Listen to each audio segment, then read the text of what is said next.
భూమి లోపల పేలిపోతూ ఉంటుంది. సో ఇప్పుడు ఆ బాంబర్ను ఉపయోగించింది. యుద్ధ విమానాలు స్థావరాలపైన అమెరికా ఈ దాడి చేసింది. సో ఇస్ఫహాన్ నగరం మొత్తం కూడా కాలి బూడిదైపోయింది.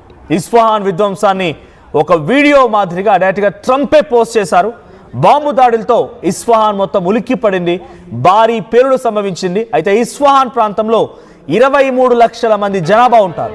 గతంలో ఇక్కడే అణు కేంద్రాలు కూడా ఉన్నాయి. అణు కేంద్రాలు కూడా ఇజ్రాయెల్ అమెరికా అప్పటి యుద్ధంలో పూర్తిగా పేల్చేసే ప్రయత్నం చేసింది. అయితే ఇప్పటికీ ఇంకా యురేనియం నిల్వలు ఉన్నాయన్నట్టుగా సమాచారంతో అమెరికా మళ్ళీ దాడి చేసినట్టు తెలుస్తోంది. ఇంతకీ ట్రంప్ విడుదల చేసిన వీడియో ఏంటి? ఆ వీడియో చూద్దాం.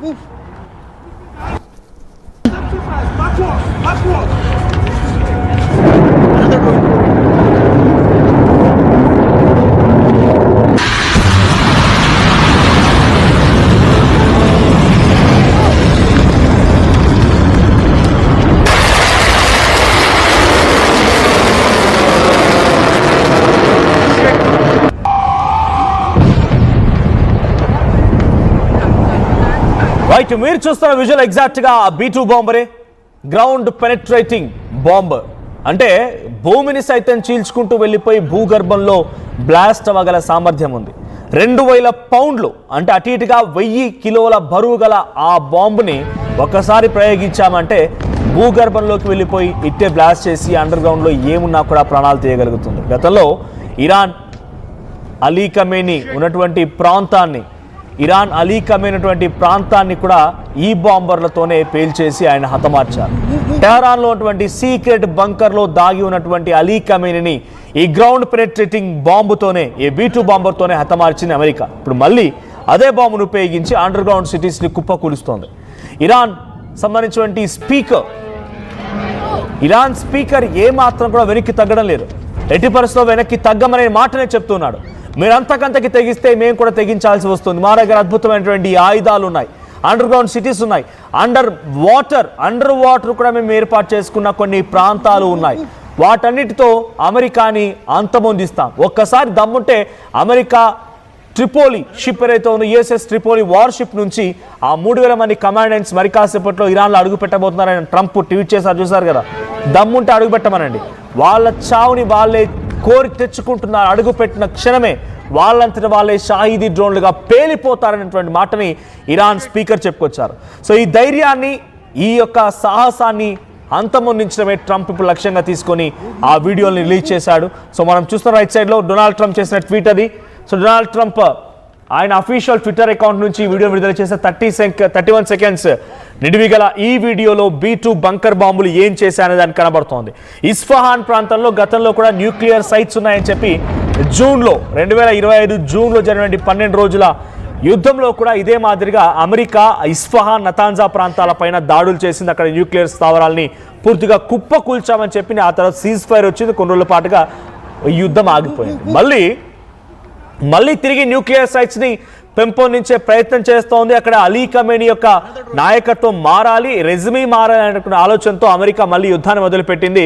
ముందుగా ఇజ్రాయెల్ ఇరాన్పై దాడి చేసింది. ఆ తర్వాత ఇరాన్ ఇజ్రాయెల్పై దాడి చేయడం, అమెరికా ఇన్వాల్వ్ అవ్వడం, ఇదంతా జరుగుతున్నది. సుమారుగా 4 రోజులు గడిచిపోయింది. ఇంకా అమెరికా ఏమాత్రం కూడా వెనక్కి తగ్గడం లేదు. అక్కడ ఇస్ఫహాన్ ప్రాంతంలో మళ్ళీ యురేనియం నిల్వలున్నాయి, మళ్ళీ న్యూక్లియర్ సైట్స్ సిద్ధంగా ఉన్నాయి. డర్టీ బాంబ్, మొన్న చెప్పాను నేను. డర్టీ బాంబ్ అంటే ఏంటి?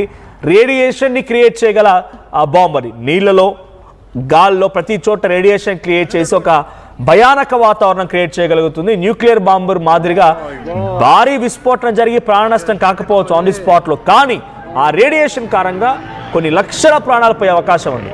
సో దానికోసం కూడా యురేనియం వాడుతూ ఉంటారు. ఇప్పుడు యురేనియంని అటు న్యూక్లియర్ సైట్స్ కోసం వాడడానికి, తర్వాత ఈ డర్టీ బాంబును తయారు చేయడం కోసం, ఇంకా కొత్త మిసైల్స్ తయారు చేయడం కోసం ఇరాన్ వాడుతుందనేటువంటి పక్కా ఇన్ఫర్మేషన్తోనే అమెరికా ఈ దాడికి యత్నించింది. ఇస్ఫహాన్ ఉన్నటువంటి అండర్ గ్రౌండ్ సిటీ పైన బస్టర్ బంకర్ బాంబర్లతో దాడి చేసి ఒక్కసారిగా ఇస్ఫహాన్ నగరాన్ని మొత్తాన్ని కూడా అంధకారంలో నెట్టివేసింది. 23 లక్షల మంది జనాభాతో ఈ నగరం మొత్తం కూడా ఉలిక్కి పడింది. రాత్రికి రాత్రే వేసినటువంటి ఈ బాంబులతో, ఈ మిసైళ్లతో ఇస్ఫహాన్లో ఆందోళనకరణ వాతావరణం నెలకొంది. టెహరాన్లో ఉన్నటువంటి Iranian science and technology university పైన, ఇస్ఫహాన్ ఉన్నటువంటి మరో యూనివర్సిటీ పైన కూడా దాడి చేసింది అమెరికా. ఈ రకంగానే ఇజ్రాయెల్ అటాక్ చేసింది. ఈ అటాక్లో పలువురు ప్రొఫెసర్లు, విద్యార్థులు కూడా చాలా దారుణంగా గాయాల పాలైపోయి పలువురు మరణించినట్టు కూడా తెలుస్తోంది. సో ఈ నేపథ్యంలో విశ్వవిద్యాలయాలు అక్కడటువంటి టెక్నాలజీని అంతమొందించడంలో కీలక పాత్ర పోషిస్తోంది ట్రంప్. బికాస్ ఫర్దర్గా వీళ్ళ దగ్గర టెక్నాలజీ ఉన్నా, వీళ్ళ దగ్గర నాలెడ్జ్ ఉన్నా, విజ్డమ్ ఉన్నా, వీళ్ళు మళ్ళీ పుంజుకోగలుగుతారు, మళ్ళీ రిట్రైవ్ అవ్వగలుగుతారు. కాబట్టి అంతమొందిస్తే ఏకంగా పూర్తిగా వాళ్ళ కాళ్ళ కింద చెప్పుల్లా మారిపోవాలి, ఆ రకంగా ఉండాలని చందంగా అమెరికా, ఇజ్రాయిల్, ఇరాన్ ఉన్నటువంటి టెక్నాలజీని అంతం చేయడంతో పాటుగా అక్కడ టెక్నికల్ నాలెడ్జ్ ఉన్నటువంటి విద్యార్థుల పైన, యూనివర్సిటీస్ పైన కూడా అటాక్ చేస్తూనే ఉంది. ఫ్యూచర్ నాలెడ్జ్ని, ఆ ట్రూత్ని మొత్తాన్ని కిల్ చేసే ప్రయత్నం చేస్తోంది అమెరికా. ఇస్ఫహాన్లో ఉన్నటువంటి అండర్ గ్రౌండ్ సిటీ పైన చేసిన అటాక్తో చాలా తీవ్రంగా నష్టపోయింది ఇరాన్. అక్కడ అద్భుతమైనటువంటి మిసైల్స్, ఆ తర్వాత వాళ్ళ దగ్గర ఉన్నటువంటి మిసైల్స్, షాహిదీ డ్రోన్స్, సెజిల్ లాంటి మిసైల్స్ ఇవన్నీ కూడా అక్కడే ఉండిపోయాయి. ఇవన్నీ కూడా ఇప్పుడు ఈ వార్లో, అంటే ఇక్కడ జరిగినటువంటి B2 బస్టర్ బంకర్ బాంబుల్లో చాలా దారుణంగా పూర్తిగా కుప్పకూలిపోయాయి. సో అక్కడ ఒకవైపు డీఎస్కలేషన్, యుద్ధానికి సంబంధించి ముగింపు పలుకుతామని చెప్తూనే ఇంకోవైపుగా ఎస్కలేట్ చేస్తున్నారు. So this is not at all correct.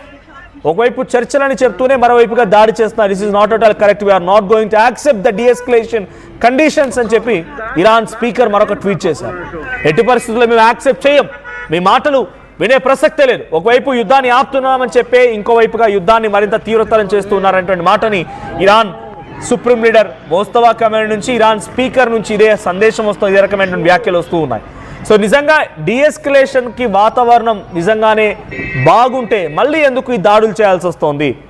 Donald ట్రంపే చెప్పారు 15 రోజుల పాటుగా యుద్ధాన్ని ఆపేస్తాను, యుద్ధానికి ఒక ఎండ్ కార్డ్ పడే విధంగా డీఎస్కలేషన్ కోసం చర్చలు కూడా జరుపుతున్నానని చెప్పాడు. ఆ తర్వాత ఇజ్రాయెల్కి నాకు ఏమాత్రం సంబంధం లేదు, నేను మాత్రం దాడి చేయడం లేదు, ఇజ్రాయెల్ మాత్రం దాడి చేస్తున్న రకంగా మాట్లాడుకొచ్చాడు. కానీ ఇప్పుడు స్వయంగా ఆయనే బంకర్ బస్టర్ బాంబర్లతో ఇస్ఫహాన్ నగర్ని అల్లాడించారు, అక్కడ అండర్ గ్రౌండ్ సిటీస్ ని కుప్పకూల్చేశారు. US is now hitting deep strategic assets inside Iran. So possible preparation for bigger operation. ఏకంగా భూగర్భంలో ఉన్నటువంటి ఆ మిసైల్ స్థావరాలని, లేకుంటే అక్కడటువంటి వెపన్స్ని పేల్చడమే కాదు, చాలా భయంకరంగా అక్కడటువంటి గ్రౌండ్ మిషన్ని కూడా ఆపరేట్ చేయడానికి సిద్ధమైపోయింది అమెరికా అన్నట్టుగా ఇరాన్ భావిస్తోంది. Continuous strikes, US and Israel expanding attacks, multiple targets across Iran. Over 11,000 plus sites targeted so far in the war. 11,000 sites, 11,000 ప్రాంతాల పైన ఇప్పటివరకు దాడి చేసిందంట.